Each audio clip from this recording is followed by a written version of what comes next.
दोस्तों, sapiens summary इन हिंदी मनुष्य की कंप्लीट हिस्ट्री के बारे में है। इसे के ऑथर युval नोआ हरारी है। इसमें बताया गया है कि सबसे पहले मनुष्य कहाँ उत्पन्न हुए थे और आगे चलकर वे कैसे सारी दुनिया में फैल गए। मेरा नाम है अदिति। मेरे YouTube चैनल पर आप सभी का स्वागत है। तो चलिए बिना समय बर्बाद किए जानते हैं अपने पूर्वजों के इतिहास के बारे में। Evolution of humans. सबसे पहले ह्यूमंस ईस्ट अफ्रीका में 1.5 मिलियन साल पहले उत्पन्न हुए थे। उनकी एक के बाद एक स्पीशीज बनती गई, लेकिन सबसे परफेक्ट प्रजाति होमो इरेक्टस थी। होमो इरेक्टस संसार के दूसरे भागों में जाने लगे। जब वे एशिया में पहुंचे तो कई सालों बाद वे होमो निएंडरथालेनेसिस नाम की स्पीशीज में इवॉल्व हो गए। इसके 3 लाख सालों बाद ही आज के ह्यूमंस यानी होमो सेपियंस उत्पन्न हुए। होमो सेपियंस दूसरे ह्यूमंस की स्पीशीज से इसलिए अलग था क्योंकि उसका दिमाग दूसरों के मुकाबले ज़्यादा बड़ा था। उसका दिमाग अकेले 25% एनर्जी कंज्यूम करता था, जबकि दूसरे केवल 8% ही यूज करते थे। धीरे धीरे मनुष्य के बाकी स्पीशीज धरती से विलुप्त हो गई।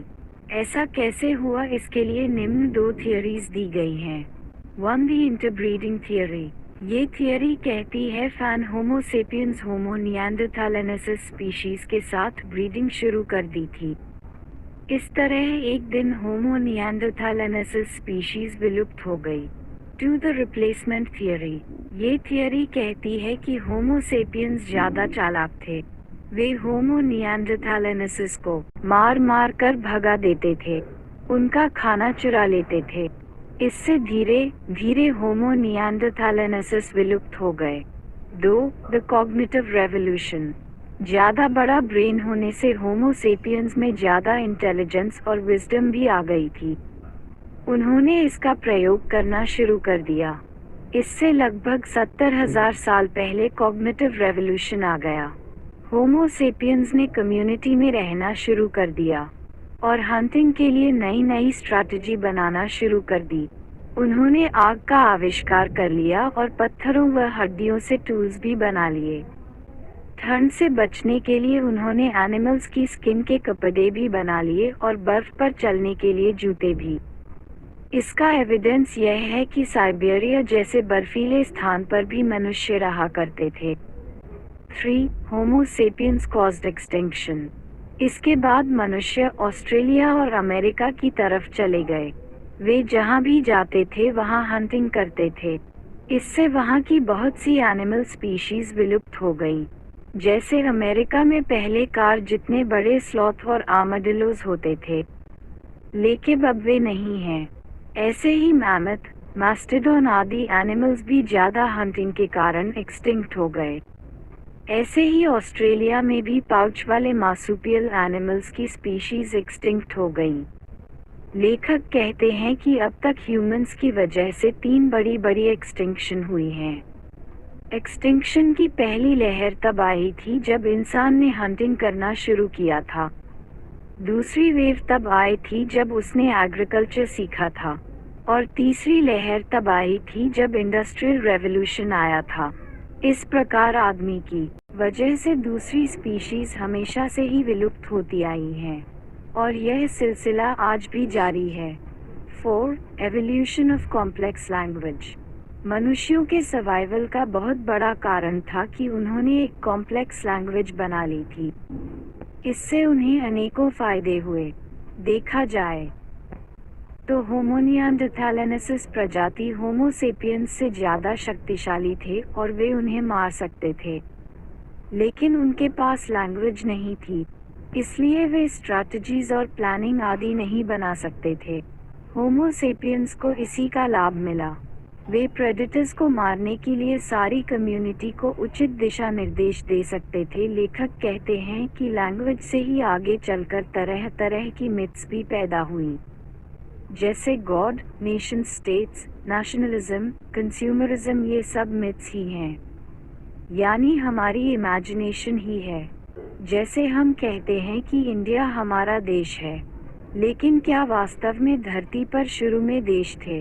धरती पर पहले सिर्फ प्राणी थे, लेकिन इंसान ने कब्जा करना शुरू किया और देश बनते चले गए। लेकिन इन मिथ्स के बहुत से फॉलोअर्स बन जाते हैं और लोग उन्हीं मिथ्स के इर्द गिर्द अपना जीवन व्यतीत करना शुरू कर देते हैं। 5. The agricultural revolution. शुरू में मनुष्य एक नोमैड का जीवन जीता था। जहाँ भी ज़्यादा एनिमल्स होते थे वह वहीं रहने लगता था और उनका शिकार करता था। जब एनिमल्स खत्म हो जाते थे तो वह दूसरी जगह चला जाता था। लेकिन 10,000 साल पहले ये सब बदल गया। मनुष्य ने एग्रीकल्चर करना सीख लिया। अब उसे भोजन की तलाश में इधर उधर भटकना नहीं पड़ता था। उसने एनिमल्स को पालना भी सीख लिया। सबसे पहले पाला जाने वाला एनिमल कुत्ता था। उसके बाद गाय, भैंस, बकरी, चिकन आदि भी पाला गया। 6. Money usage. लगभग 5,000 साल पहले मनुष्य ने मनी और राइटिंग का आविष्कार किया। मनी का इस्तेमाल करने वाली पहली सभ्यता मेसोपोटामिया थी। मेसोपोटामिया सभ्यता आज के इराक, सीरिया, टर्की और कुवैत में फैली हुई थी। उन्होंने सिक्कों और गोल्ड को करेंसी की तरह इस्तेमाल किया था। लेखक कहते हैं कि मनी भी एक मिथ है, यानी कल्पना ही है। किसी भी चीज़ को करेंसी बनाया जा सकता है, बस ये इस्तेमाल करने में सुविधाजनक होनी चाहिए। नाज़ी कंसंट्रेशन कैंप में तो लोग सिगरेट्स को ही करेंसी की तरह इस्तेमाल करने लगे थे, और आज की तारीख में लोग क्रिप्टो करेंसी को भी मुद्रा की तरह इस्तेमाल कर रहे हैं। 7. Law and order. मनी के आविष्कार के साथ ही बहुत सी प्रॉब्लम्स आने लगी। करप्शन फैलने लगा। सबको लगा कि जिसके पास सबसे ज़्यादा मनी होगी वह सबसे ज़्यादा चीज़ें खरीद सकेगा। इससे चोरी और लूट बढ़ने लगी। इसे रोकने के लिए लॉ की ज़रूरत पड़ने लगी, और यहीं से राजा और किंगडम भी बनने लगे। लोगों ने शुरू में अपने लीडर चुने जो लॉज बना सकें और शांति व्यवस्था बना सकें। धीरे धीरे इन लोगों को ज़्यादा पावर मिलने लगी और यही लोग राजा बन गए। 8. The scientific revolution. लगभग 1543 साल पहले मनुष्य की प्रजाति ने साइंस रेवोल्यूशन में प्रवेश किया। मेडिसिन, एस्ट्रोनॉमी और फिजिक्स में तरह तरह की खोज की जाने लगी। इन डिस्कवरीज से मानव का जीवन बेहतर होने लगा। अब मनुष्य की मोर्टालिटी रेट, मृत्यु दर, बहुत कम हो गई है। जैसे पहले बहुत से बच्चे इन्फेक्शन से मर जाते थे, लेकिन मनुष्य ने वैक्सीनेशन की मदद से हर इन्फेक्शन पर काबू पा लिया। अब न तो चेचक होती है न खांसी। टीबी का इलाज भी ढूंढ लिया गया है। फिजिक्स ने तरक्की करते करते इंटरनेट तक का आविष्कार कर लिया है, और अब मानव आर्टिफिशियल इंटेलिजेंस (AI) के युग में कदम रखने जा रहा है। 9. ग्लोबलाइजेशन। शुरू में मनुष्यों में बहुत से कॉन्फ्लिक्ट्स भी हुए हैं। 2 विश्व युद्ध इसका प्रमाण हैं। इसी दौरान साइंस की डार्क साइड का भी पता चला। युद्धों में तरह तरह के खतरनाक वेपन्स जैसी आरोप किया गया था, लेकिन धीरे धीरे सबने इससे सबक लिया और अब परस्पर सहयोग के लिए आगे आए हैं। एक दूसरे के साथ ट्रेड किया जा रहा है, और पूरा वर्ल्ड एक ग्लोबल विलेज की तरह बनता जा रहा है। पहले एक देश अपना प्रोडक्ट दूसरे देश में बहुत महंगे दाम पर बेचता था, लेकिन अब देशों ने आउटसोर्स करके दूसरे देशों में भी अपनी कंपनीज खोल दी हैं। इससे कीमतों में काफ़ी कमी आई है। 10. Future work plan. अंत में लेखक कहते हैं कि अभी भी हमें बहुत कुछ करना है।